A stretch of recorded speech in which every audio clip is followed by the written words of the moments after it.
नमस्कार, आप देख रहे हैं सिटी पोस्ट। मैं हूं अभिषेक मिश्रा। बिहार में चुनाव की सुगबुगाहट शुरू है और हर राजनीतिक दल अपनी रणनीति को धार देने में जुटा हुआ है। सीटों की खींचतान भी शुरू हो गई है और सीटों की खींचतान की वजह से ही बिहार में महागठबंधन का कलह तेज होता हुआ नजर आ रहा है। महागठबंधन के बिखराव की खबरें लगातार आती रही हैं और कई बार बिखरता हुआ भी नजर आता आ रहा है और मौजूदा वक्त में स्थिति यह है कि कहा जा सकता है कि औपचारिक ऐलान ही बाकी है। जिस तरीके से जीतन राम मांझी और तेजस्वी यादव के बीच भिड़ंत हुई है, लेकिन सवाल यह है कि जीतन राम मांझी और तेजस्वी यादव के रिश्ते तल्ख हुए हैं हाल के दिनों में, लेकिन क्या इस बगावत में जीतन राम मांझी अकेले पड़ गए हैं या फिर उनको रालोसपा अध्यक्ष उपेंद्र कुशवाहा का साथ भी है, मुकेश सहनी का साथ भी है, कांग्रेस का साथ भी है बिहार की सियासत के लिए और खासकर महागठबंधन के लिए? ये सवाल बहुत वाजिब था। तो महागठबंधन को लेकर कई सवाल हैं। उपेंद्र कुशवाहा दिल्ली की दौड़ लगा चुके हैं, दिल्ली दरबार में हाजिरी लगा चुके हैं। अहमद पटेल से मुलाकात की कोशिश की, सोनिया गांधी से मुलाकात की कोशिश की, जो हमारे पास जानकारी है मुलाकात नहीं हो पाई है, ऐसी खबर भी हमारे पास है। तो जो वाजिब सवाल है महागठबंधन को लेकर, उपेंद्र कुशवाहा का रुख क्या होने वाला है, उन सवालों के जवाब तलाशेंगे। हमारे साथ रालोसपा के मुख्य प्रवक्ता अभिषेक झा हैं। और अभिषेक झा जी, सवाल की शुरुआत हम वहीं से करेंगे। उपेंद्र कुशवाहा दिल्ली गए थे, अहमद पटेल से मुलाकात की कोशिश थी और जाहिर है ये मुलाकात तो राजनीतिक मुलाकात ही थी। सीटों को लेकर बातचीत होती, बिहार चुनाव को लेकर बातचीत होती, मुलाकात नहीं हो पाई। तो एक सवाल तो यह है कि कांग्रेस कितना कारगर साबित हो सकती है रालोसपा के लिए, हिंदुस्तानी आवाम मोर्चा के लिए, जो कांग्रेस खुद ही एक बड़ी हिस्सेदारी चाहती है बिहार में सीट शेयरिंग को लेकर, और मुलाकात नहीं हो पाई। तो आरोप लगता है कि आरजेडी की ओर से उपेक्षा हो रही है सहयोगियों की, कांग्रेस की ओर से भी क्या ऐसा कुछ है? देखिए, सबसे पहले मैं स्पष्ट कर दूं कि सब लोग अपने मन से या मीडिया के लोग कह रहे थे कि उपेंद्र कुशवाहा जी गए हैं दिल्ली और दिल्ली में संभवतः वो कांग्रेस के नेताओं से मुलाकात करेंगे। सबसे पहली बात यह है कि लॉकडाउन से पहले ही उपेंद्र कुशवाहा जी बिहार में थे और लॉकडाउन के समय बिहार की जनता के बीच थे और आपने देखा कि हमारी पार्टी ने कैसे सिविल नाफरमानी, सिविल डिसोबीडियंस के नाते पूरे बिहार में प्रदर्शन भी किए। नेता विभिन्न जगहों पर जहां भी हत्याएं हुई थी या इस तरह की घटनाएं हुई थी वहां गए भी थे। उपेंद्र कुशवाहा जी दिल्ली गए हैं क्योंकि दिल्ली में ही नेता का परिवार था, तो जाहिर सी बात है कि लॉकडाउन के बाद सब लोग अपने परिवार से मिलने के लिए गए थे, तो उसी परिप्रेक्ष्य में गए थे। और दूसरा बात, हमारे नेता आदरणीय उपेंद्र कुशवाहा जी का कद इतना बड़ा है, वो जब चाहें तब कोई भी किसी भी नेता से मुलाकात कर सकते हैं, उसमें कोई बहुत बड़ी बात नहीं है। तो अब वहाँ गए हैं दिल्ली में, उनकी ऐसे भी मुलाकात लोगों से होती रहती है। कांग्रेस के लोग भी अभी मुझे लगता है कि गुजरात में जो राज्यसभा के चुनाव हैं उसको लेकर व्यस्त हैं। तो महागठबंधन के अंदर जो भी 5 दल हैं, जो भी थोड़ी बहुत दिक्कतें हैं, समय रहते ठीक कर ली जाएंगी। जैसे किसी ने अभी तक ये नहीं कहा, आपने देखा कि आरजेडी के लोगों ने क्या कहा कि हम अकेले चुनाव लड़ने वाले हैं। हमारी पार्टी भी लगातार कह रही है कि परिवार के अंदर यदि 5 सदस्य हैं तो 5 सदस्यों के मेल जोल से कोई निर्णय लेना चाहिए। नहीं अभिषेक झा जी, आप जानते हैं और आप राजनीति को बेहतर समझते हैं, चुनाव का वक्त हो और चुनाव की सुगबुगाहट शुरू हो जाए और बेहद कम वक्त है, 4 महीने का वक्त है, ऐसे में बिहार की राजनीति का कोई बड़ा चेहरा या बिहार की राजनीति का कोई कद्दावर नेता उपेंद्र कुशवाहा सरीखा अगर दिल्ली की दौड़ लगाता है तो इसको सिर्फ पारिवारिक मुलाकात नहीं समझा जा सकता। हर मुलाकात के मायने होते हैं और चुनाव के वक्त तो होते ही हैं।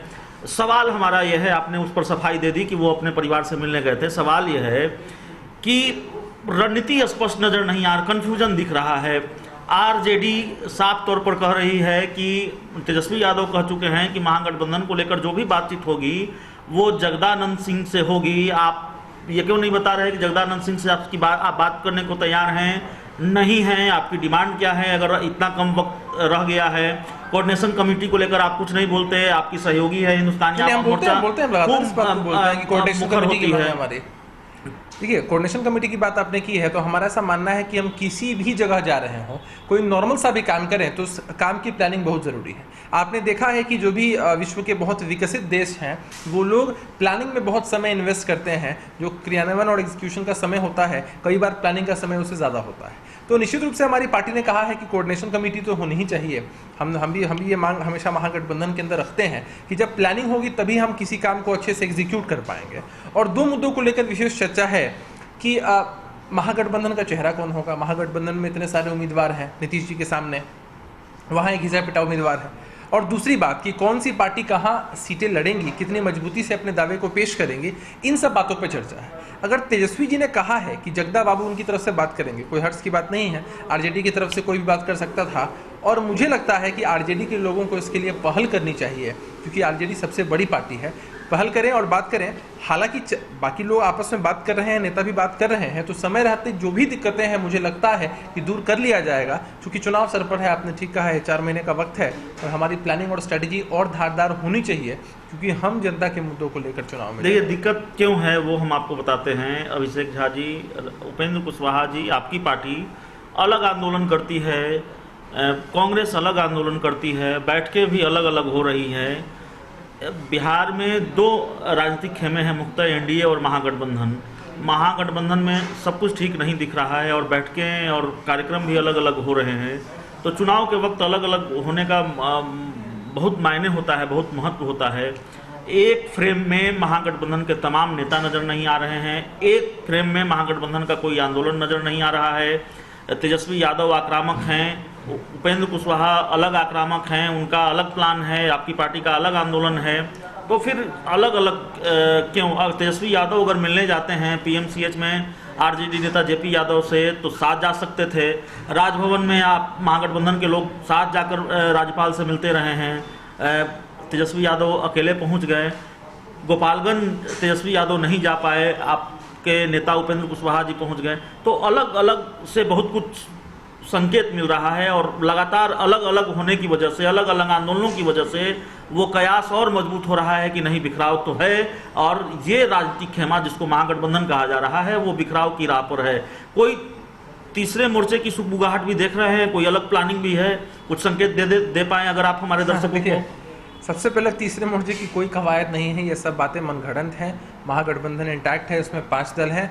अगर सब कुछ सही रहा तो और भी जो छोटे दल हैं बिहार में, जिनकी विचारधारा महागठबंधन की विचारधारा से मिलती जुलती है, और दूसरी बात, जो भी जनता के हितों के बारे में सोचते हैं, हम उनको भी लाने की कोशिश करेंगे, कुनबे को और बढ़ाएंगे, पहली बात। दूसरी बात कि आपने कहा कि महागठबंधन के अंदर सब कुछ बेहतर नहीं है। जब परिवार बड़ा होता है तो निश्चित रूप से मतभेद और मनभेद होते रहते हैं, जिन्हें मिल बैठकर सुलझा लिया जाता है। कौन सा एनडीए में सब बड़ा बढ़िया चल रहा था? आपने देखा कि चिराग पासवान जी कभी सोकर उठते हैं और सीधा नीतीश कुमार जी पर अटैक कर देते हैं। भाजपा को सफाई देनी पड़ती है। अब यही बात समझ में नहीं आती है कि चीज़ें बुलवाती भी भाजपा है और सफाई भी देती है भाजपा।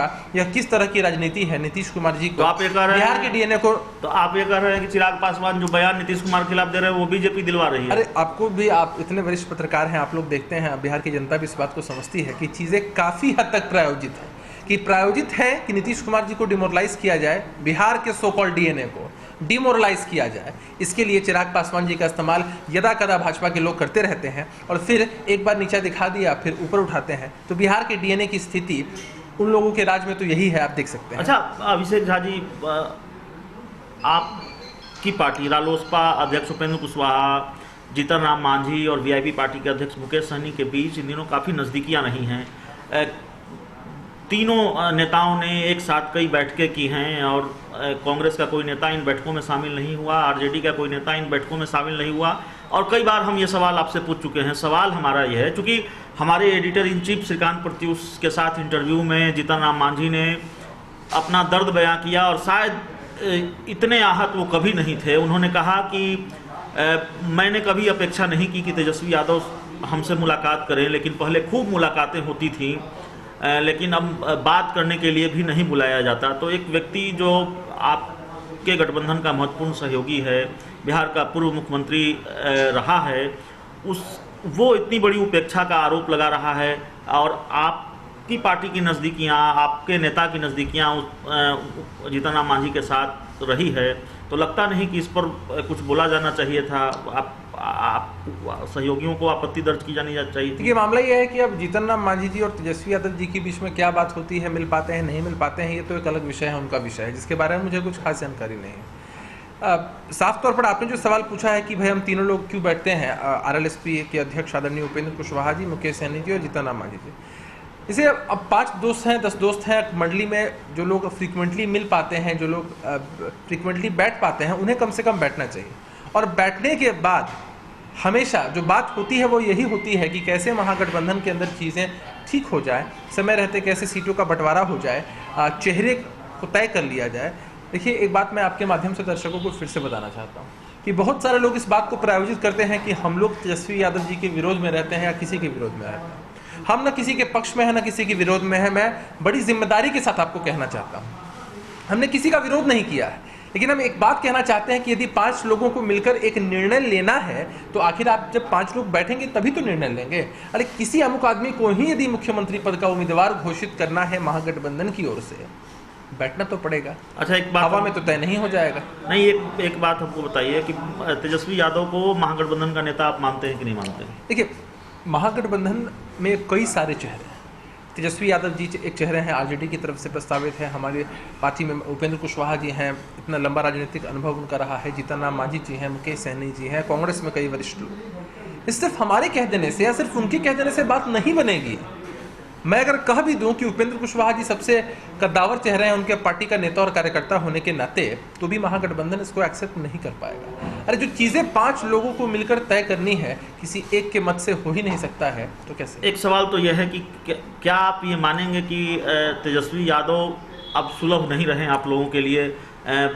जितनी मुलाकातें पहले हुआ करती थी, क्या ईमानदारी से आप स्वीकार करेंगे कि तेजस्वी यादव चूंकि महागठबंधन का सबसे बड़ा चेहरा है, जो आरजेडी घोषित करती रही है, आरजेडी ने तो उनको सीएम उम्मीदवार घोषित किया है, तो वो सुलभ नहीं रहे और उनसे बातचीत नहीं हो पा रही, कम्युनिकेशन गैप तो है? देखिए, अब नेताओं की आपस में बातचीत होती होगी, नेताओं की, उसके बारे में जानकारी नहीं है मुझे, लेकिन अब सारे बड़े नेताओं की अपनी व्यवस्था है। आपने देखा कि लॉकडाउन की अवधि में भी तेजस्वी यादव जी बिहार के बाहर ही फंस गए थे, उसके बाद वो वापस आए और आने के बाद उन्होंने कार्यक्रम चलाए। हमारी पार्टी ने पहले से ही कार्यक्रम चलाया था और उसका बहुत अच्छा सपोर्ट लोगों से मिला और लोगों में एक जागरूकता भी थी इस कार्यक्रम को लेकर। तो अब यदाकदा पहले भेंट मुलाकात ज़्यादा होती थी, लेकिन ये कोरोना काल आने से निश्चित रूप से भेंट और मुलाकातों का दौर है वो थोड़ा कम हुआ है। लेकिन हमारी ऐसी उम्मीद है कि महागठबंधन के अंदर समय रहते सब कुछ ठीक हो जाना चाहिए। सब कुछ मौजूदा वक्त में आप ठीक देख रहे हैं? रिश्तों में तल्खी आई है, नहीं आई है? देखिए, आप अगर आप मांझी जी के बयान को टटोलें तेजस्वी जी के साथ या बाकी चीज़ें हैं, तो निश्चित रूप से किसी मामले को लेकर वो आहत होंगे, वो उनके और उनके बीच का एक निजी मामला रहा होगा। लेकिन समझने की बात यह है कि महागठबंधन के जितने भी दल हैं, हम लोग जनता के मुद्दों को लेकर चुनाव में जाना चाहते हैं। एक आखिरी सवाल है कि 15 साल बनाम 15 साल की बात खूब हो रही है बिहार में। लालू राबड़ी के 15 सालों के शासनकाल को किस तरह से देखते हैं? बिहार के सीएम नीतीश कुमार भी 15 साल से ज़्यादा मुख्यमंत्री रहे हैं, तकरीबन 15 सालों से मुख्यमंत्री हैं, तो उनके शासनकाल को किस तरह से देखते हैं? और इसी में एक और सवाल है कि 15 साल बनाम 15 साल की अगर लड़ाई होगी, जेडीयू इसको मुद्दा बना रही है 15 साल बनाम 15 साल, तो महागठबंधन को फायदा होगा, नुकसान होगा, कैसे देखते? देखिए, मैंने कई चैनलों पर इसको बहुत अच्छे तरीके से स्पष्ट किया है कि 15 वर्षों में आरजेडी के शासन से बिहार की जनता खुश नहीं रही होगी, सेटिस्फाइड नहीं रही होगी, तब बिहार की जनता ने एनडीए को इतना बड़ा मैंडेट देकर मुख्यमंत्री नीतीश कुमार जी पर भरोसा जताया। आपके सामने कोई फरियादी आता है मुख्यमंत्री जी, आप उसको ये कहते हैं कि मैं आपकी जितनी मदद कर पा रहा हूँ, 15 वर्षों पहले आपकी इतनी मदद हो ही नहीं पाती थी। आपने बिहार में पढ़ाई, कमाई, दवाई, सिंचाई, कार्रवाई और सुनवाई की व्यवस्था उस हिसाब से नहीं की जिस उम्मीद से जनता ने आपको मैंडेट दिया था। 100 पॉइंट्स का एक्सपेक्टेशन है, उसमें आप 10 पॉइंट अगर जीत पाते हैं तो आप पिछले 15 सालों के से उसको कंपेयर करते हैं, जेडीयू के लोग उसको कंपेयर करते हैं। यह कतई सही नहीं है। मुख्यमंत्री जी को, जेडीयू के लोगों को, भाजपा और एनडीए के लोगों को अपने 15 वर्षों का हिसाब देना चाहिए। उन्हें कतई हक नहीं है कि वह उन 15 सालों के बनाम अपनी राजनीति को चमकाएं। बिहार की जनता इसको एक्सेप्ट नहीं करेगी और हम लोग बिहार को जागरूक कर रहे हैं कि आप अभी जनहित के जो जुड़े मुद्दे हैं उनको लेकर चुनाव में जाइए। 15 साल बनाम 15 साल कोई मुद्दा नहीं है। तो आखिरी सवाल है हमारा आपसे कि बिहार में कितनी सीटों पर चुनाव लड़ने की तैयारी आपने की है? देखिए, सीटों का आंकड़ा तो यहाँ कह देने से क्या होगा, मैं जानता हूँ आप ये नहीं बता पाएंगे कि कितनी सीटें आप डिमांड करने वाले हैं। मत बताइए कितनी सीटों पर लड़ने की तैयारी है, वो देखिए। तैयारी के हिसाब से क्या है ना कि तैयारी हमारे जहाँ भी साथी और कार्यकर्ता जहाँ भी मजबूत हैं पूरे बिहार में, वे लोग गठबंधन को भी मजबूत करने के लिहाज से तैयारी कर रहे हैं। अभी की बात करूँ, जब से डिजिटलाइज सब कुछ हो रहा है। अभी तक उपेंद्र कुशवाहा जी ने लगभग 10 विधानसभा हैं ऐसे जहां पर उन्होंने डिजिटल रूप से जूम ऐप के माध्यम से वहां के पंचायत अध्यक्ष, बूथ अध्यक्ष तक लोगों की बैठक की है। अगले चरण में फिर 10 होगा, अगले चरण में फिर 10 होगा। तो इस तरह से पार्टी की तैयारी लगातार जारी है। जहां पार्टी को मौका मिलेगा पार्टी मजबूती से लड़ेगी, जहां पार्टी के कैंडिडेट को मौका नहीं मिलेगा महागठबंधन का जो भी घटक दल होगा हम उसकी मदद करेंगे। सीटों का जो आंकड़ा है महागठबंधन की बैठक में निश्चित रूप से साफ हो जाएगा। तो सीटें महागठबंधन की बैठक में तय होंगी या फिर आरजेडी जो तय करेगी वो होगा? महागठबंधन की बैठक में ही तय होगी दोनों। तो सीटें आरजेडी तय नहीं करेगी, सीटों की संख्या महागठबंधन की बैठक में तय होगा। जाते जाते एक हमने चूंकि वादा किया था कि आखिरी सवाल है, लेकिन एक सवाल और जेहन में आ गया। तेजस्वी यादव लालू प्रसाद यादव से मिलने के लिए रांची गए हैं। जाहिर है उपेंद्र कुशवाहा की मुलाकातें भी राजद सुप्रीमो लालू प्रसाद यादव से होती रही है। और भी कोई मुलाकात होने वाली है क्या? विधानसभा चुनाव को लेकर लालू से मिलेंगे उपेंद्र कुशवाहा, ऐसी कोई जानकारी है? देखिए, अभी तो चूंकि कोरोना वाला मामला था और हम लोग जनता की सेवा में लगे हुए थे, हमारे पूरे जो भी घटक दल हैं उनके सारे कार्यकर्ता लगे हुए थे। तो अब उपेंद्र कुशवाहा जी दिल्ली गए हैं, फिर पटना वापस आएंगे। आगे का कार्यक्रम अभी तय नहीं है, लेकिन होगा ज़रूर। आपने देखा कि हमारे नेता बड़े एक्टिव रहते हैं, पार्टी भी एक्टिव रहती है। उस दिन भी आप लोग आए थे जब हम पीएमसीएच में, मैं भी वहाँ पर उपस्थित था जब हम लोग जेपी यादव से मिले थे, और हम लोगों ने कहा था कि नेता गोपालगंज जाकर उनके परिजनों से भी मिलेंगे।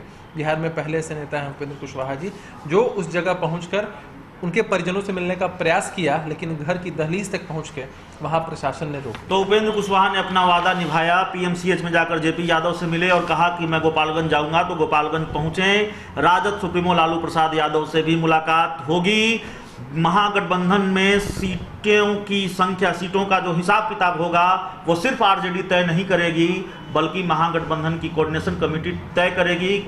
बात वही है जो हिंदुस्तानी आवाम मोर्चा कहती रही है, जीतन राम मांझी कहते रहे हैं। रालोसपा के सुर थोड़े सधे हुए हैं, लेकिन डिमांड वही है, कोऑर्डिनेशन कमेटी बननी चाहिए। और महागठबंधन के जो नेता हैं वो तय करेंगे कि नेतृत्व कौन करेगा और किसको कितनी सीटें मिलेंगी। तो अभिषेक झा के साथ ये बातचीत आपको अच्छी लगे, इसे अपने दोस्तों के साथ खूब शेयर करें, हमारे YouTube चैनल को सब्सक्राइब करें, बेल आइकन जरूर दबा दें ताकि हमारी खबरें सबसे पहले आप तक पहुंचे। प्यार, समर्थन और सहयोग के लिए बहुत बहुत धन्यवाद।